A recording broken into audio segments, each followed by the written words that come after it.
201 நபருக்கு cancer full requirement. இதுதான் இந்த க்ஷேத்திரத்தினுடைய மிகப்பெரிய மகத்துவம். சிவாய நம. திருச்சிற்றம்பலம். ஆரணி அடுத்த தேவிகாபுரம் அருள்மிகு பிரகநாயகம்பிகா சனித கனகஈஸ்வரர் ஆலயம் சருமநோய் கர்மநோய் தீர, புற்றுநோய் மற்றுமான நோய்கள் தீர வெந்நீரால் நெய் தடவி வெந்நீரால் அபிஷேகம் செய்யும் அதிசயத்தை காணலாம். இத்தீர்த்தத்தை விஞ்ஞான ரீதியாக ஆய்வு செய்து அதன் மூலமாக பல நோய்கள் தீர்க்கப்பட்டு சாட்சியும் காட்சியுமாக பல விஷயங்கள் இங்கு நடந்திருக்கிறது என்பதை அன்பர்கள் காணொலியின் மூலமாக கண்டு ஆலயம் சென்று வழிபட்டு தீர்த்தத்தை அறிந்து பயனடையுமாறு கேட்டுக்கொள்கிறோம். மேற்படி ஆலய அர்ச்சகர் சிவாச்சாரியார் தவத்திரு குரு பிரசாத் அவர்களுடைய விளக்க உரையை விரிவாக கேட்டு பயனிடுமாறு கேட்டுக்கொள்கிறோம். சிவாய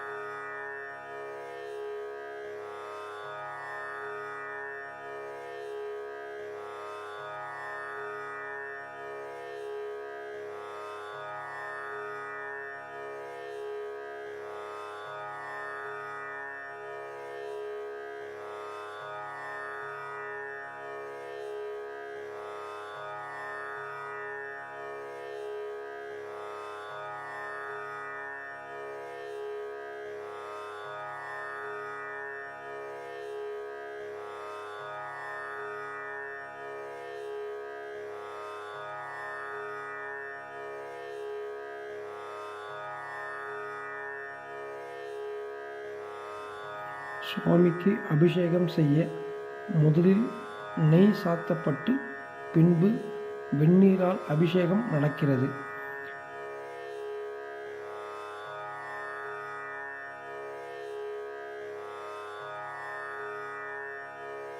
ஹரஹர நம பார்வதி பதகே.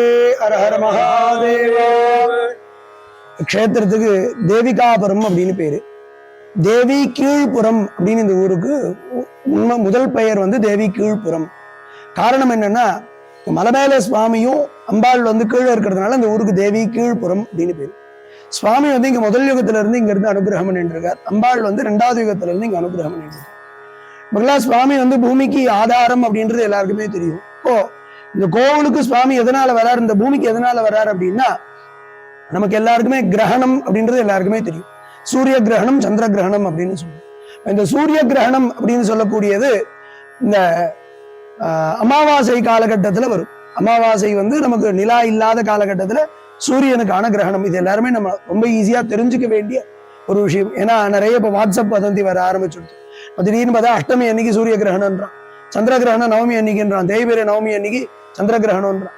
சந்திர கிரகணம்ன்றது எப்போ உருவாகும் அப்படின்னா, சுத்தமா பௌர்ணமி என்னைக்கு இருக்கோ அன்னைக்குதான் சந்திர கிரகணம் அப்படின்றது வரும். இந்த சூரிய கிரகணம் சந்திர கிரகணம் இன்னைக்கு நேற்று உருவானது இல்லை, முதல் யுக காலகட்டத்தில இருந்து இருந்துட்டு இருக்கு. பெரியவாள்லாம் என்ன சொன்னா அப்படின்னா, நாகம் வந்து சூரியனை விழுங்கிறது, சந்திரனை விழுங்கிறது அப்படின்றத சொல்லுவோம். அப்படி சொல்லி இருக்கக்கூடிய காலகட்டம் தான் நாமெல்லாம் வந்து இந்த கிரகணம் அப்படின்றத நாம சொல்றோம். அப்போ இந்த கிரகணத்தினுடைய தாத்பரியம் என்ன அப்படின்னா, சயின்டிபிக்கா எல்லாரும் பார்க்கும்பொழுது நாம சொல்லும் பொழுது, சூரியனும் சந்திரனும் ஒரே நேர்கோட்டுல வரும்பொழுது, ராகு கேதுன்னு சொல்லக்கூடிய 2 விஷமண்டலங்கள் குறுக்க வந்து மறைக்கும் பொழுது, அவளுடைய அந்த வெப்பம், சூரியனுடைய வெப்பம் தாங்காம ராகு மேல இருக்கக்கூடிய அந்த விஷக்கதிர்களானது பூமியில வந்து பாயிறது. அதுதான் அந்த காலகட்டத்துல கர்ப்பிணி பெண்கள் வெளியில வரக்கூடாது, நோய்வாய்ப்பட்டவா வெளியில வரக்கூடாது, இந்த மாதிரி நிறைய விஷயங்கள் நமக்கு சொல்லியிருக்கா. இன்னைக்கு நிறைய பேர் அதை வந்து மூட நம்பிக்கை அப்படின்ற மாதிரிலாம் சொல்லிட்டு இருக்கா. பட் உண்மையான விஷயம் அப்படின்றது, இந்த நோயினுடைய தாக்கமானது அதிகமாகும், அதனால அவ வீட்டை விட்டு வெளியில வராம வீட்டுக்குள்ளே இருந்தா நல்லது அப்படின்னு சொல்லுவாங்க. இந்த கோவிலை பொறுத்த வரைக்கும் கிரகண காலகட்டங்கள்ல இந்த கோவில் திறந்து பூஜையானது நடக்கப்படும். கீழே அம்பாள் கோவில்ல கோவில் திறந்துதான் இருக்கும், கோவில் மூட மாட்டோம். கோவில் வந்து பூஜை நடக்கும். அந்த நேரத்துல பூஜை முடிஞ்சு அஸ்திராயர்னு சொல்லக்கூடிய தீர்த்தவாரியானது இங்க அம்பாளுக்கு வந்து கீழே நடக்கும். வேலையும் ஒரு காலத்துல நடந்திருக்கு. இனி வரும் காலகட்டங்கள்ல அதை நடத்துக்கிறதுக்கான உத்தேசம் வந்து சுவாமி கொடுத்தாருன்னா அது கட்டாயம் நடக்கும். அப்படி இந்த கோவிலுடைய தாத்பரியமாக சொல்லப்படுறது, சூரிய சந்திரனுக்காக இந்த கிரகணத்தை நிறுத்தணும் அப்படின்னு சொல்லிட்டு சூரிய சந்திரனால் முடிவு பண்றோம். அப்படி முடிவு பண்ணும்போது இதுக்கு என்ன நிறுத்துறதுக்கான வழி அப்படின்னா, ராகு கேது அழிச்சுட்டா இந்த கிரகணமானது நிறுத்திடலாம் அப்படின்னு சூரிய சந்திரால் முடிவு பண்றோம். ஆனா அவளை அழிக்க முடியுமா அப்படின்னா கட்டாயம் அழிக்க முடியாது. அப்ப யார் அவளுக்கு பலம் கொடுக்குறா அப்படின்னா, அஷ்டநாகங்கள் அப்படின்னு சொல்லக்கூடிய 8 நாகங்கள் தான் அவளுக்கான பலம். இப்ப ஒரு தாய் தந்தை இருக்கான்னா அவளுடைய குழந்தைகள் தான் அவளுக்கு பலம், அந்த குழந்தைகள் தான் அவளுக்கு பலவீனம். இப்படி சொல்லக்கூடிய தன்மை பிரகாரம் இந்த ராகு கேதுன்னு சொல்லக்கூடிய 2 கிரகங்களுக்கும் இந்த அஷ்டநாகங்கள் அப்படின்னு சொல்லக்கூடிய 8 நாகங்கள் தான் பலமாக இருக்கக்கூடியவர்கள்.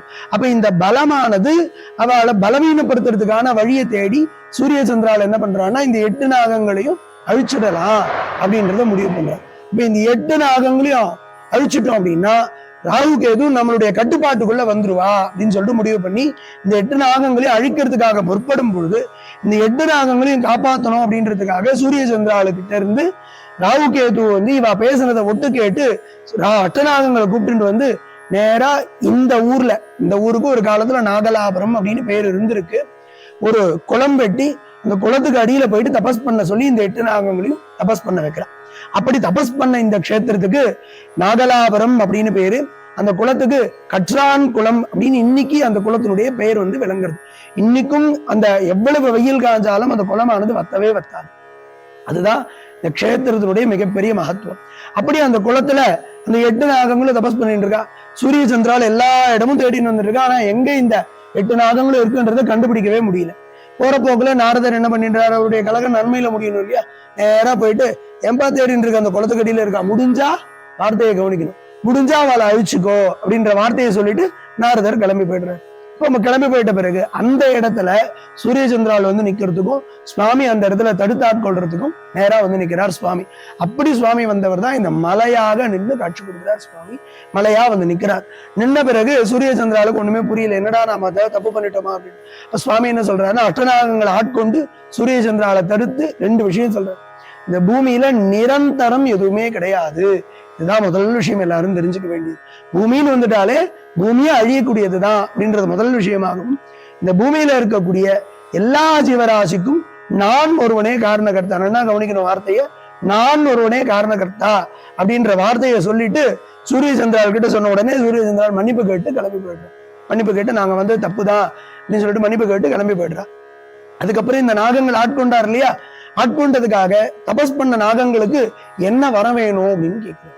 கேட்ட உடனே அனந்தன் அப்படின்னு சொல்லக்கூடிய நாகம் மாத்திரம், அதுதான் முதல் நாகம், அந்த நாகம் மாத்திரம் உங்க கூட நான் இருக்கணும் அப்படின்னு சொல்லி கேட்கணும். மீதி இருக்கக்கூடிய 7 நாகங்களோ எங்க கூட நீங்க இருக்கணும் அப்படின்னு சொல்லி கேட்கணும். ததாஸ்துன்னு சுவாமி சொல்லிடுறாரு. அது உடனே இந்த நாகத்தினுடைய தன்மைகள் எல்லாமே ஒருத்தரோட ஒருத்தர் சலசலப்பா பேசிட்டு இருக்க, என்னடா இது இவன் மட்டும் மாத்தி கேட்டுட்டாரு.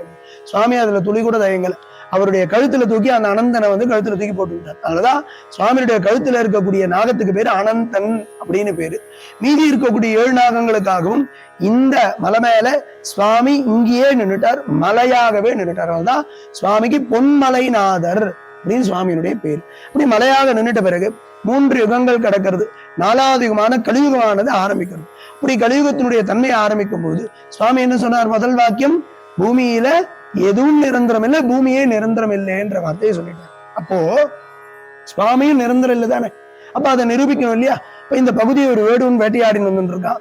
இப்ப இரவு நேரம் தங்கறதுக்காக நெருப்பு மூட்டி மிருகங்கள் கிட்ட இருந்து தன்னை காப்பாத்திக்கிறதுக்காக என்ன பண்றான்னா ஒரு மரத்தை வெட்டுறான். அந்த மரம் வந்து ஈச்ச மரம். ஒரு கோடாரி எடுத்து வெட்டும் பொழுது பொதுவா ஈச்ச மரத்தினுடைய தன்மைன்னா ரப்பர் மாதிரி பவுன்ஸ் ஆகும். வெட்டின உடனே அவன் கையில இருக்கக்கூடிய கோடாரி பிடிங்கிட்டு போயிட்டு ஒரு புதர்ல போய் விழுந்துட்டோம்னா அந்த கோடாரி எடுக்கிறதுக்காக அவன் அந்த இடத்துக்கு போறான். போகும்போது பார்த்தா சுவாமியுடைய திருமேனியில இருந்து ரத்தமானது வழியும். அதை பார்த்த உடனே அந்த வேடுவன் அதே இடத்துல மூர்ச்சியாகி அங்கேயே இறந்து போயிடுறான். குறுகிய வருஷங்கள் கழிச்சு சுவாமி பூமிக்குள்ள போயிடுறார். அதுக்கப்புறம் ஒரு குறுநிலை மன்னனுடைய கனவுல தோன்றி சுவாமி குரல் கொடுக்குறார், நான் இந்த இடத்துலதான் இருக்கேன், எனக்கு ஒரு கோவில் கட்டு அப்படின்னு சொல்லி சுவாமி சொல்லிடுறார். சொல்லி முடிச்ச உடனே அந்த குறுநிலை மன்னனும் தேடிண்டே வரான். இந்த இடத்துல தான் சுவாமி இருக்கார், சுவாமி சொன்னது இதுதான் அப்படின்ற மாதிரி அவனுக்குள்ள தெரிஞ்ச உடனே இந்த கோவில் கட்டுறான். அப்படி கோவில் கட்டும் பொழுது இந்த கர்ப்ப கிரகம் உள்ள பார்த்தேன் இல்லையா, இந்த கர்ப்ப கிரகமும் அந்தராளம்னு சொல்லக்கூடிய அந்த முன் மண்டபம் இதை மாத்திரம் கட்டி முடிக்கிறான். இதை கட்டி முடிச்சது சூரியகாந்த கல் அப்படின்னு சொல்லக்கூடிய கல்லால கட்டி முடிக்கப்பட்டது அப்படின்றது முன்னோர்கள் எல்லாமே சொல்லிட்டு வந்துட்டு இருக்கான். அப்படி இந்த கர்ப்ப கிரகமும் அந்தராளமும் மாத்திரம் கட்டி முடிச்ச பிறகு சுவாமி வந்து வரல. சுவாமி என்ன சொன்னார், கோவில் கட்டு நான் வரேன் அப்படின்ற வார்த்தையை சொல்லிட்டார். கோவில் கட்டி முடிச்சாச்சு, சுவாமி வரல. அப்ப இந்த குறுநிலை மன்னன் பொதுவாவே ஒரு லெஜண்ட் இருக்காங்க அப்படின்னா அவங்க கிட்ட ஒரு விஷயம் சொல்றோம் அப்படின்னா அதை அவங்க செஞ்சு முடிச்சிட்ட பிறகு அதுக்கு உண்டான பிரதிபலன் அவளுக்கு கிடைக்கல அப்படின்னா அவளுக்கு ஒரு மாதிரி டிப்ரெஷன் ஆயிடும், பித்து பிடிச்ச மாதிரி ஆயிடும் இல்லையா. அப்ப அந்த குறுநிலை மன்னனுக்கு ஒரு பித்து பிடிச்ச மாதிரி ஆயிடும். நேரா அவங்கிறது காசியில ஆதிசங்கரர் பூஜை பண்ணிட்டு இருக்கார். நேரா காசிக்கு போறான். ஆதிசங்கர்கிட்ட போய் நிக்கிறான். இது போல வந்து சுவாமி சொன்னார் வரல அப்படின்னு உடனே அந்த ஆதிசங்கரர் என்ன பண்றாருன்னா, அவருடைய ஞானத்துல ஒரு விஷயம் தெரியுது. என்ன அப்படின்னா, கேதார்நாத் பகுதியில இன்னைக்கும் நாம போனோம்னா இயற்கையான வெந்நீர் ஊற்று பூமியில பார்க்கலாம். ஒரு கிணத்துல இருந்து வெந்நீர் ஊற்று இயற்கையா வந்துட்டே இருக்கும். அந்த வெந்நீர் ஊற்றுல இருந்து ஒரு சிவலிங்க பானம், பானம்னா சிவலிங்கத்துக்கு மேல இருக்கக்கூடிய குழவிக்கு பேரு பானம் அப்படின்னு பேரு. அந்த பானத்தை எடுத்துட்டு வந்து காசியில வச்சு பூஜை பண்றாரு ஆதிசங்கரர். அப்படி பூஜை பண்ணிட்டு அங்க இருந்து எடுத்துட்டு வந்து இங்க பிரதிஷ்டை பண்றார் சுவாமியை முன்னாடி. காசி விஸ்வநாதர் அப்படின்னு அவருக்கு பெயரை சொல்றார். அப்படி பிரதிஷ்டை பண்ண பிறகு சுவாமி அசரீதியா குரல் கொடுக்குறார், நான் இங்கதான் இருக்கேன் அப்படின்னு. இப்ப யாருடைய கண்களுக்கும் தெரியல அப்படின்னு சொல்லிட்டு ஆதிசங்கரர் சொன்ன உடனே சுவாமி இப்ப நீங்க எல்லாரும் எந்த இடத்துல பாத்தீங்களோ அந்த செவரொட்டி ஓரமா சுவாமி இருக்காரு இல்லையா, அந்த இடத்துல பாறைகளை பிளந்துட்டு வெளியில வந்து காட்சி கொடுக்கிறார் சுவாமி. அப்படி வெளியில வரும்போது ரத்தமும் சீழும் வழிய வழிய சுவாமி காட்சி கொடுக்கிறார். இது போல காட்சி கொடுக்கறதுக்காக அந்த கோவில் கட்ட சொன்னீங்களா அப்படின்னு சொல்லிட்டு அந்த குறுநிலை மன்னன் அதே இடத்துல கதறி எழுதி கேட்கிறார். அப்ப ஆதிசங்கரர் வந்து நடந்த எல்லா விஷயத்தையும் சொல்றார். இதுக்கு இடையில நிறைய விஷயங்கள் நடந்திருக்கு, நான் இதை சுருக்கிட்டேன், அதையும் சுருக்கமா சொல்லிடுறேன். இந்த குறுநிலை மன்னன்லயே அவருக்கு ஒரு பவர் இருக்கும்ல.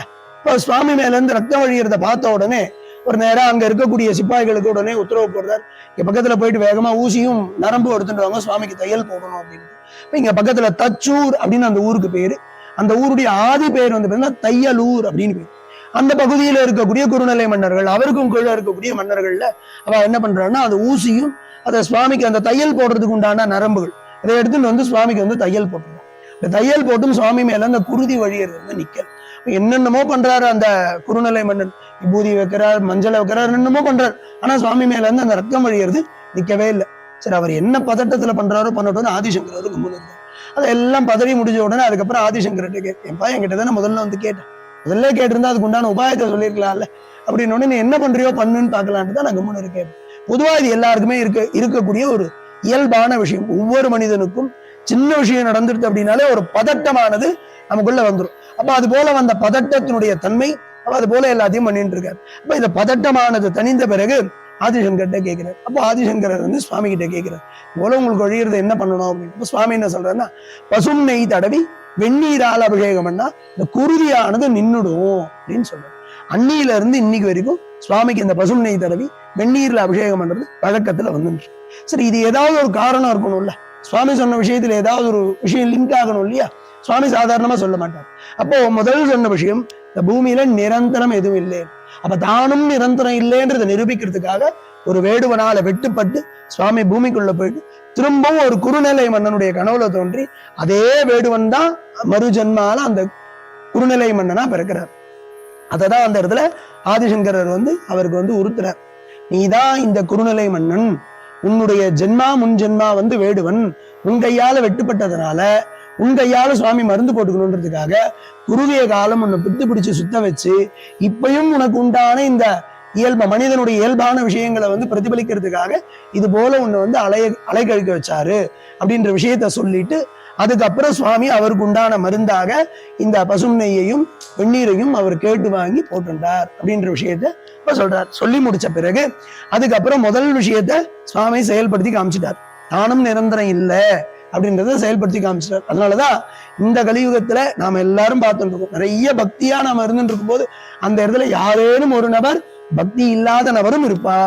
அதுக்காக தான் சுவாமி அது உதாரணமா நாத்திகம் அப்படின்ற ஒரு விஷயத்தையும் காமிச்சு கொடுக்குறாரு. ஆஸ்திகம் இருக்கக்கூடிய இடத்துலயும் நாத்திகம்ன்ற ஒரு வார்த்தை ஒரு விஷயம் கட்டாயம் இருக்கும் அப்படின்றத காமிச்சிருக்காரு. அப்ப இது போல ஒரு விஷயத்தை காமிச்சிட்ட பிறகு அப்ப ரெண்டாவது சொன்ன விஷயம், இந்த பூமியில இருக்கக்கூடிய எல்லா ஜீவராசிக்கும் நான் ஒருவனே காரணகர்த்தா அப்படின்னு சொல்லியிருக்காரு இல்லையா. சிவரகசியம் அப்படின்னு அதுக்கு பேரு. இப்போ சிவம் அப்படின்னு சொல்லக்கூடிய வாக்கியத்துல மிகப்பெரிய ரகசியம் அடங்கியிருக்கு. என்ன அப்படின்னா, நமக்குள்ள இருக்கக்கூடிய ஜீவன் தான் சுவாமி. இந்த ஊன் உடம்புக்குள்ள இருக்கக்கூடிய உயிரானது வெளில போயிடுதுன்னா இது வெறும் சவமாயிடும். அப்போ சிவம் சாகு மேல இருக்கக்கூடிய கொம்பு எடுத்துட்டோம் அப்படின்னா சவம். அப்ப நமக்குள்ளதான் சுவாமி இருக்கு. அப்ப இந்த ஜீவனாக தான் சுவாமி ஒவ்வொருத்தருக்குள்ளயும் இருந்து அனுகிரகம் பண்ண. அதுதான் ஜீவனை சிவனாக்கி அப்படின்ற வாக்கியம் நிறைய நம்ம கேள்விப்பட்டிருப்போம் இல்லையா, நிறைய வார்த்தைகள் இருக்கு. அது போல இப்ப சுவாமி அவ்வளவு விஷயங்களையும் நமக்கு ரொம்ப சுருக்கமா இந்த பூமியில இருக்கக்கூடிய எல்லா ஜீவராசிக்கும் நான் ஒருவனே காரணகர்த்தா. அப்போ நமக்குள்ள இருக்கக்கூடிய அகங்காரத்தையும் அகந்தையும் நான் சொல்லக்கூடிய தலைகணத்தையும் துறந்து சுவாமி கிட்ட சரணாகதி அடைஞ்சிட்டோம் அப்படின்னா நாம கேட்கக்கூடிய எல்லா விஷயத்தையும் சுவாமி அனுகிரகம் பண்ணுவார். அப்போ அவளுக்கு உத்தரவு போடுறார். நஞ்சுண்டராவ் என்ன பண்றாருன்னா சுவாமியுடைய தீர்த்தத்தை வந்து ரிசர்ச் பண்ணி வெளியிடுறதுக்காக அம்மா கிட்டே கேட்கிறான். என்ன அப்படின்னா, சுவாமி இந்த உலகத்தினுடைய மிகப்பெரிய சக்தி, அவரை எப்படி நான் ரிசர்ச் பண்றது அப்படின்னு சொல்லி கேட்கும்பொழுது, இந்த கலியுகத்துல சான்றில்லாத எந்த விஷயமும் யாரும் நம்ப மாட்டா. புரியுறதுங்களா? இதுதான் முக்கியமான ரகசியம். சான்று இல்லாம நம்ம ஏதாவது ஒரு விஷயத்த நம்புவோமா? கட்டாயம் நம்ப மாட்டோம். ஏதாவது ஒரு விஷயம் இருக்கணும் இல்லையா? அப்ப இந்த விஷயத்த சான்று கொடுத்தாதான் நம்புவா அப்படின்னு சொன்ன உடனே சரி அப்படின்னு சொல்லிட்டு அவர் என்ன பண்றார், சாதாரணமா இருக்கக்கூடிய வெந்நீர், சாதாரணமா வெந்நீர் காய வச்சு நம்ம குடிக்கிறோம் இல்லையா? குடிக்கும் போது என்ன ஆகுறது, நம்ம ஜுரம் ஏதாவது இருந்ததுன்னா உடனே வேர்வை உடம்புல இருந்து கொட்டும், ஜுரம் சரியாகும். சாதாரணமா இருக்கக்கூடிய சுடுதண்ணி நம்ம உடம்புல இருக்கக்கூடிய பாக்டீரியாஸை வந்து ரிமூவ் பண்ணும். அதே நெய் கலந்த வெந்நீர் எடுத்துட்டோம் அப்படின்னா நம்ம உடம்புல ரத்தத்துல இருக்கக்கூடிய உஷ்ணம்னா சூடு, அந்த சூட்டை உடனே தணிக்கும் இல்லையா? நம்ம எல்லாம் வீட்டுல என்ன பண்ணுவோம், காலில் சுண்ணாம்பு வைப்போம், கட்ட விரல்ல வைக்க பெரிய சுத்தி வைப்போம், உச்சந்தலையில முடிய புடுங்குவாங்க. இந்த மாதிரியான விஷயங்கள்லாம் நிறைய சூட்டை தணிக்கிறதுக்கான விஷயங்கள் நாட்டு வைத்தியத்துல இருக்கு. அப்படி நெய் கலந்து ஒரு வெந்நீர் குடிச்சோம்னா ரத்தத்துல இருக்கக்கூடிய சூடு வந்து தனியும் அப்படின்றத ரிசர்ச்ல வெளியிடுறார். மூணாவதாக யார் அந்த டாக்டர் நஞ்சுண்டராவ்னா, இன்னைக்கு நாம வந்து அலோபதி தான் எல்லாருமே பயன்படுத்தும். ஹோமியோபதியினுடைய மருந்துகளை அதிகமாக நம்ம தமிழ்நாட்டுக்கு எல்லாருக்கும் அறிமுகப்படுத்தி கொடுத்தவர் தான் டாக்டர் நஞ்சுண்டராவ். மூணாவதா அவர் எடுத்து ரிசர்ச் பண்ண விஷயம், சுவாமி மேல பட்டு வரக்கூடிய இந்த வெந்நீர், இதை எடுத்து ரிசர்ச் பண்றார். அப்படி ரிசர்ச் பண்ணும்போது ரத்தத்துல இருக்கக்கூடிய கிருமிகளை அழிக்கக்கூடிய சக்தி சுவாமி மேல பட்டு வரக்கூடிய இந்த வெந்நீருக்கு இருக்கு அப்படின்றத கண்டுபிடிச்சு வெளியிடுறார். அவர் வெளியிட்டதுல இருந்து இங்க வரக்கூடிய அத்தனை பேருக்குமே அந்த தீர்த்தமானது எல்லாருக்கும் கொடுத்துன்னு வந்துருக்கும். சரி, இது எப்போ இது போல பப்ளிஷ் ஆச்சு அப்படின்னா 1901 சக்கரை அம்மாள் வந்து ஜீவசமாதி அடையும் பொழுது, நான் பிறந்த க்ஷேத்திரமும் நான் இருக்கக்கூடிய இந்த க்ஷேத்திரமும் பிரசித்தமாகும் அப்படின்னு சொல்லிட்டு அவ ஃபர்ஸ்ட் வெளியிடுறது 1901. இதை சொன்ன பிறகு அவ ஜீவசமாதி அடைகிறா. அவளுக்கு 1901 தான் ஜீவசமாதி. அப்படி ஜீவசமாதி அடைந்த காலகட்டத்துக்கு அப்புறம் 2001 தான் நம்ம எல்லாருமே பார்த்தோம், சென்னை அப்படின்றது மிகப்பெரிய பிரபல்யமாக ஆரம்பிக்கும் போது திருவான்மியூர்லாம் குக்கிராமமா இருந்தது. 2001க்கு அப்புறம் திருவான்மியூர் வந்து ரொம்ப ஃபேமஸ் ஆயிடுது, பயங்கர ஃபேமஸ். இன்னைக்கு திருவான்மியூர்ல ஒரே ஒரு புடி மண் இன்னைக்கு நம்ம வாங்க முடியாது, அவ்வளவு பெரிய ஃபேமஸ் இன்னைக்கு வந்து சென்னையில திருவான்மியூர் ஆயிடுச்சு. அப்ப சொன்னதுக்கு அப்புறம் ஒரு 100 வருஷங்கள் கழிச்சு, அதே போல 100 வருஷங்கள் கழிச்சு 2001 தேவிகாபுரம் க்ஷேத்திரம், இந்த க்ஷேத்திரம் பாலாலயம் செய்யப்பட்டு 2003 இந்த கோவில் கும்பாபிஷேகம் ஆகிறது. கிட்டத்தட்ட 200 வருஷத்துக்கு அப்புறம் இந்த கோவில் வந்து கும்பாபிஷேகம் நடந்தது 2003. அதுக்கப்புறம் இப்போ 2023 பாலாலயம் செய்யப்பட்டு இப்போ கோவில் முழுக்க பாலாலயம் செய்து திருப்பணி வேலைகள் நடந்துட்டு இருக்கு. காலகட்டத்தினுடைய தன்மை, சுவாமி எப்போ உத்தரவு போடுறாரோ அப்ப கட்டாயம் இந்த கோவில் வந்து கும்பாபிஷேகமானது நடக்கும். அப்ப சுவாமி என்ன நினைக்கிறாரோ அதை தான் இந்த க்ஷேத்திரத்தில் நடத்தி காமிக்கிறார். இவ்வளவு பெரிய மகத்துவம் எப்ப ஃபேமஸ் ஆச்சு அப்படின்னா, சோசியல் மீடியா பயங்கர ஃபேமஸ், எல்லாருக்குமே நமக்கு தெரியும். 2016 எல்லாருக்குமே சோசியல் மீடியா ரொம்ப பப்ளிஷ் ஆக ஆரம்பிச்சது 2016. 2016 டு 2017 இந்த கோவிலுடைய மகத்துவம் நிறைய பேர் கேள்விப்பட்டு வெளியில இருந்து வர ஆரம்பிச்சு இந்த சுவாமியுடைய இந்த தீர்த்தத்தினுடைய மகத்துவத்தையும் எடுத்துட்டு 2017க்கு அப்புறம் இங்க வந்து சுவாமியுடைய தீர்த்தத்தை எடுத்துட்டு எங்களுக்கு ரிப்போர்ட்ஸ் கொடுத்தவா, ரிட்டன் ரிப்போர்ட்ஸ் கொடுத்தவா மட்டும் 201 பேருக்கு லாஸ்ட் மந்த் ஜூன் மாசம் 29ஆம் தேதி வரைக்கும், இது சொல்லாதவா எத்தனையோ பேர் இருக்கலாம், அவளுக்கு தீர்த்தத்தினுடைய மகத்துவம் தெரியாதவாலும் நிறைய பேர் இருக்கலாம். அது மட்டும் இல்லாம சுவாமியுடைய இந்த தீர்த்தம் வந்து பிளட் சம்பந்தமா இருக்கக்கூடிய நிறைய வியாதிகள், கேன்சர் மாத்திரம் கிடையாது, கேன்சர்ல கிட்டத்தட்ட 143 வகையான கேன்சர்ஸ் இருக்கிறதா சொல்லியிருக்கா, சொல் கேள்வி. ஏன்னா நம்ம டாக்டர் கிடையாது, டாக்டர்ஸ் எல்லாம் சொல்றதுதான் நமக்கு தெரியும். அப்ப சுவாமியுடைய இந்த தீர்த்தத்தை கொடுத்து நிவர்த்தியானவாளும் இருக்கா. ஜோதிட ரீதியாக பிரசன்ன ரீதியாக வந்து இங்க சுவாமிக்கு அபிஷேகம் பண்ணி அவளுடைய ரத்த சம்பந்தமான நிறைய வியாதிகளை குணமாக்கப்பட்டவாளும் இருக்கா. எங்களுக்கு கண்ணுக்கு தெரிஞ்சு நிறைய பேருக்கு நடந்திருக்கு. அதுல ஒருத்தர் மாத்திரம் இப்ப நான் உதாரணமா சொல்றேன். இந்த ஊர்ல அந்த குழந்தையினுடைய பாட்டி இருக்காங்க. இப்போ வெளியில எங்கேயோ நிறைய விஷயங்கள் கேள்விப்பட்டு எங்கெங்கயோ ஜாதகம் போய் பார்த்து அந்த குழந்தை 4 வயசு ஆகியும் நடக்கவே இல்லை. அந்த குழந்தையால நடக்க முடியல, தத்தகா நடக்கிறதுக்கு கால் எடுத்து வச்சா கழுவு வந்து எங்கேயாவது அடிபட்டுடுறான். அந்த மாதிரி இருக்கக்கூடிய ஒரு சூழ்நிலை. ஒரு இடத்துல ஜாதகம் பார்த்த இடத்துல சுவாமிக்கு அபிஷேகம் பண்ண அந்த குழந்தையினுடைய ஜென்ம நட்சத்திரத்துல சுவாமிக்கு அபிஷேகம் பண்ணி அந்த தீர்த்தத்தை எடுத்துங்க, விஸ்வநாதருக்கு அபிஷேகம் பண்ணி அந்த விபூதியை வாங்கிக்கோங்க. இல்லை சிவராத்திரிக்கு சுவாமிக்கு அபிஷேகம் பண்ணுவோம் விபூதி, அந்த அபிஷேக விபூதியை வாங்கிக்கோங்க, வாங்கி அந்த குழந்தை கை காலெல்லாம் நல்லா நீவி விடுங்க அப்படின்னு சொல்லி 6 மாத காலகட்டம் அந்த குழந்தையுடைய ஜென்ம நட்சத்திரத்துக்கு இங்க வந்து தீர்த்தத்தை எடுத்து அந்த குழந்தைக்கு அது போல கொடுத்துட்டு வந்து 7வது மாசம் அந்த குழந்தைய கை பிடிச்சு அவ கூப்பிட்டுன்னு மேலே ஏறி வரான். அந்த குழந்தை நடந்து மலை ஏறான். எவ்வளவு பெரிய விஷயம் சுவாமி நடத்தியிருக்காரு பாருங்க.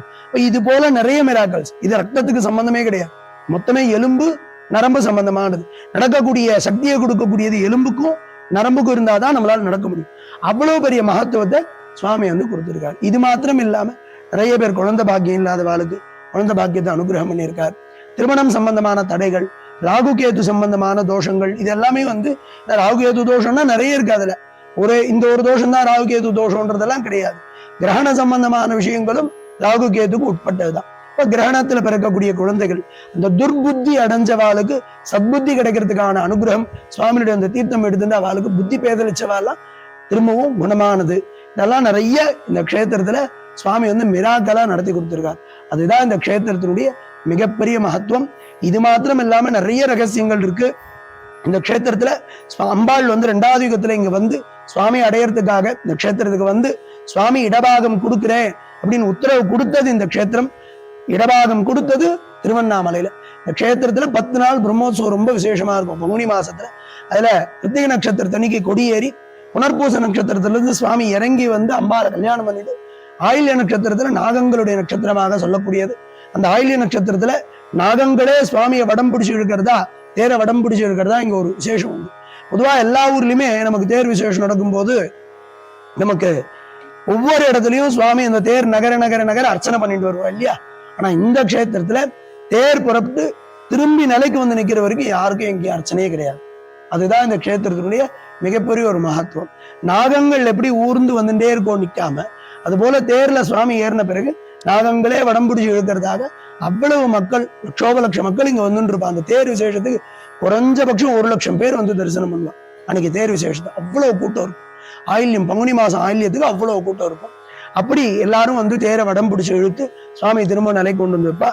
அம்பாளுக்கு இங்க தனி தேர். அம்பாளுடைய தேரை வந்து பார்த்தீங்கன்னா இங்க பெண்கள் மாத்திரமே வடம் பிடிச்சு இழுக்கிறதா இந்த க்ஷேத்திரத்தினுடைய மிகப்பெரிய மகத்துவம். ஆண்கள் யாரும் வடம் பிடிக்க மாட்டான், கட்ட போடுறதோடு சரி. பெண்கள் மாத்திரம் தான் வடம் பிடிச்சு இழுப்பா. அதே போல புதுமண தம்பதிகள் பொதுவா எந்த ஊர்லயும் தேரை வந்து தரிசனம் பண்ணக்கூடாது, வடம் பிடிக்க கூடாதுன்னு சொல்லுவாங்க. ஆனா இந்த க்ஷேத்திரத்துல புதுமண தம்பதிகள் தேரை வடம் பிடிச்சு இழுத்தா அப்படின்னா அடுத்த வருஷத்துக்குள்ள அவளுக்கு ஆண் குழந்தை சுபஜனனம் ஆகும்.